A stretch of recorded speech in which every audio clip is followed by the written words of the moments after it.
Good evening friends, कैसे हैं आप सब। उम्मीद करती हूँ आप लोग अच्छे होंगे। बेटा, जैसा कि आप लोग यहाँ देख पा रहे हैं, आज हम डिस्कस करने जा रहे हैं 8th क्लास का उर्दू का एनुअल पेपर। ठीक है, यानी ये मॉर्निंग शिफ्ट का है। तो देखिए, इसको बनाने के दो मकसद हैं। पहला ये कि भाई जो लड़कियाँ अपना पेपर दे के आई हैं या जनरल शिफ्ट के बॉयज़ भी हैं वो पेपर दे के आएँ, तो यहाँ से चेक कर सकते हैं कि भाई हमारे कितने मार्क्स आ रहे हैं या हम कितने सवाल सही करके आए या कितने गलत करके आए। ठीक है, दूसरी चीज़ ये कि जो बच्चे इवनिंग शिफ्ट के हैं या जिनका कल पेपर है, तो वो इसे देख के ये अंदाज़ा लगा सकते हैं कि भाई हमारा पेपर में क्या क्या आ सकता है और हमें किस तरह से तैयारी करनी है। तो चलिए, उम्मीद करती हूँ बाकी चीज़ें आप लोगों ने देख ही ली होंगी। चलिए शुरू करते हैं।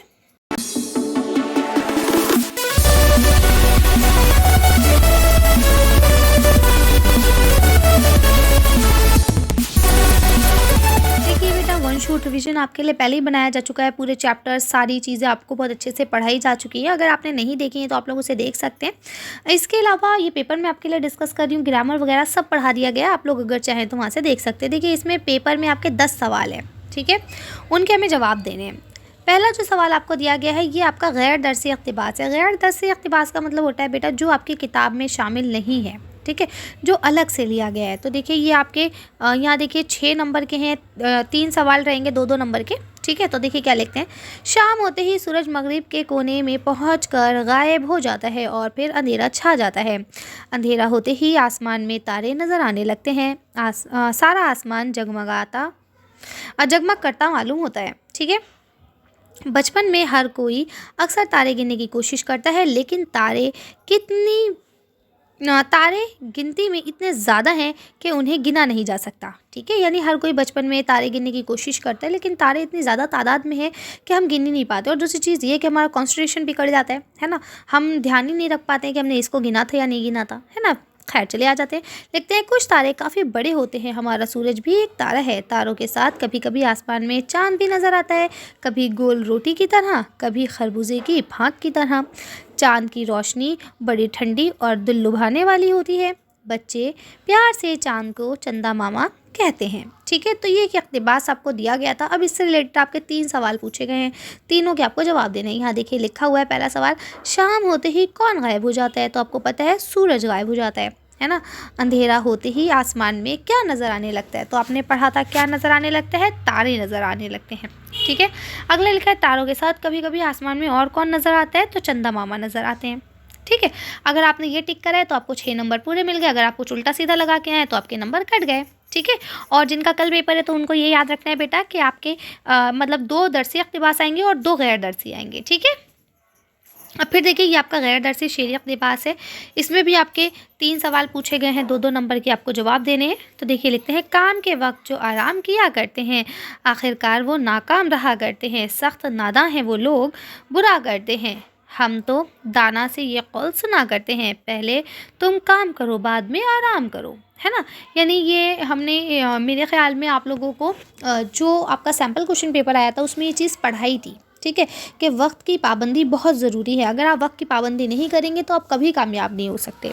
ठीक है, आगे देखिए लिखते हैं, लुत्फ़ आराम में मिलता है, बहुत काम के बाद काम करने में मज़ा आता है। आराम के बाद जो दिन को सोया तो क्या सोएगा वो शाम के बाद, है ना। दौरे राहत का मज़ा तल्ख़ अयाम के बाद, पहले तुम काम करो बाद में आराम करो। ठीक है, कहने का मतलब क्या है कि भाई जो इंसान उसे आराम नहीं मिलेगा, क्योंकि आप लेटे, आपको लगा अरे यार ये काम करना है, फिर लेटे हैं लेकिन दिल में यही चल रहा है कि काम करना है। अगर आप पहले काम से फारिग हो जाए फिर आप आराम से सो सकते हैं, है ना।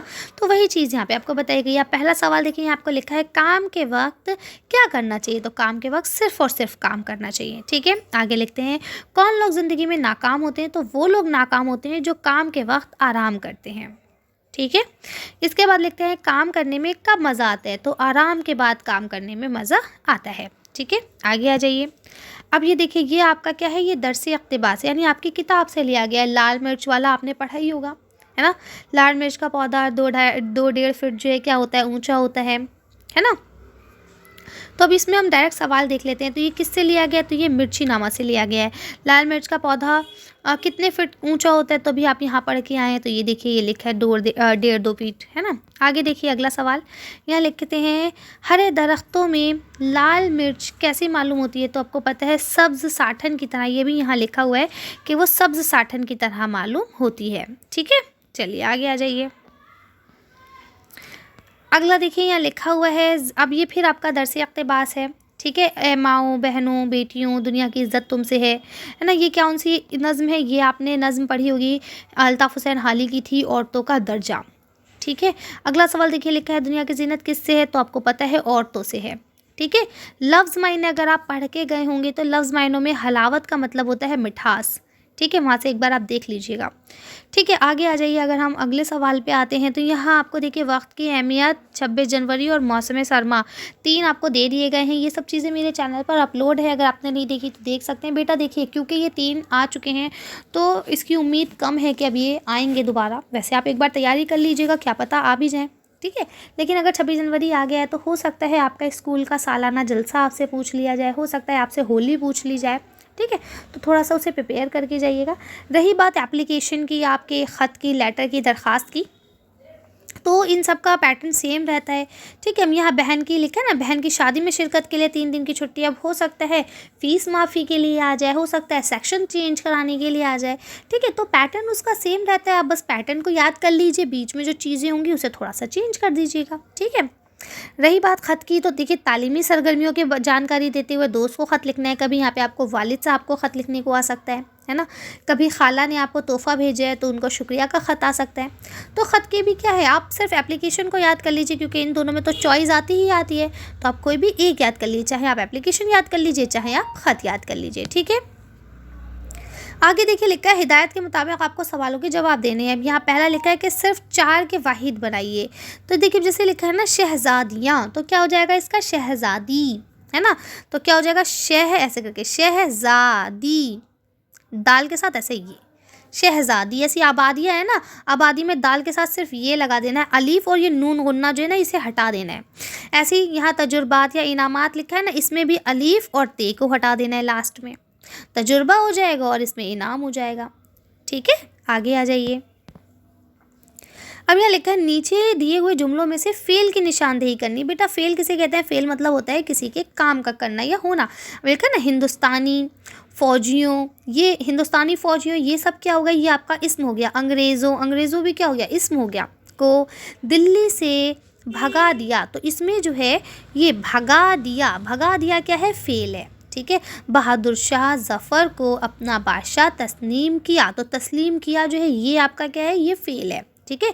हिंदुस्तानी सिपाहियों ने डट कर अंग्रेज़ों का मुकाबला किया, तो मुकाबला किया ये क्या है? फ़ेल है, ठीक है। जहाँ किसी का काम का करना या होना पाया जाए वही फ़ेल होता है। फ़ेल मतलब क्या? क्रिया, वर्ब, ठीक है। बहादुर शाह ज़फ़र के बाक़ियात हिंदुस्तान ले जाएंगे, ठीक है। तो यहाँ पे ले जाए जो है ये हो जाएगा। आगे आ जाइए। अब बे लगाकर आपको 2 लफ्ज़ लिखने हैं। जैसे अब आप लिख सकते हैं बेहद, है ना, बेहद लिख सकते हैं, बेदिल, बेदिल लिख सकते हैं, और बहुत सारे बे लगा के बहुत सारे ऐसे लफ्ज़ हैं जो बन सकते हैं। तो आपको जो आपने बनाए हैं अगर इस तरह से देखिए बामायने होना चाहिए, उनका माने निकले। अगर माने नहीं निकलेगा तो आपका आंसर गलत हो जाएगा, ठीक है। कि आप कुछ और बना दें। अब इसमें बेइज्जत कर सकते हैं आप, है ना। तो इसमें कहने का मतलब ये कि जिसके मायने निकले, ठीक है। अगर मायने नहीं होंगे तो काम नहीं चलेगा। आगे आ जाइए। यहाँ लिखा है किसी शख्स, चीज़, जगह या कैफियत को क्या कहते हैं? तो आपको पता है इसे इस्म कहते हैं। अलीफ सीन मीम, इस्म, ठीक है। अब यहाँ आपके नीचे सवालात हैं, ये सब मैंने आपको वन शॉट रिवीजन में कराए हैं। अब देखिए आपको दिए गए हैं 5 सवाल, उसमें से सिर्फ 3 के जवाब देने हैं। लिखते हैं अंग्रेज़ दोबारा दिल्ली पर काबिज़ होने में क्यों कामयाब हुए? तो क्योंकि कुछ हिंदुस्तानियों की कोताही थी, कुछ उनके जासूस थे जिन्होंने बता दिया था, उन्होंने दोबारा हमला करा और वो जीत गए, ठीक है। इसके बाद लिखा है एक ऐसा वाक़े का जिक्र कीजिए जिससे अवाम में मुश्ताक़ अली को मकबूलियत ज़ाहिर हो। यानी कुछ ऐसे वाक़े बताइए जिसमें मुश्ताक़ अली को अवाम में बहुत ज़्यादा मकबूलियत हासिल थी, पता चले। देखिए 3 मार्क्स का है ना, तो आपको काफ़ी बड़ा सा लिखना होगा, कम से कम 3-4 लाइन का तो लिखना पड़ेगा, ठीक है।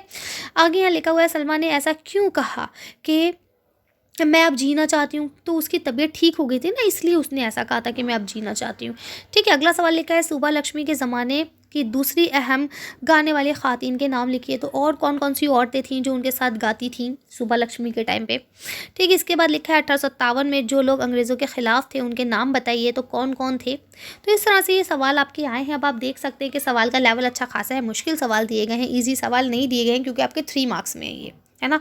तो लॉन्ग क्वेश्चंस आए, अच्छे से तैयारी करके जाइएगा। अगला सवाल देखिए, यहाँ लिखा है सिर्फ 3 के जवाब दीजिए। अब ये हिस्सा जो है ये आपका नज़्म का हिस्सा होता है ना। परियों की बारात जा रही है से क्या मतलब है? एक लड़की का जो गीत है, इस नज़्म के शायर का क्या नाम है?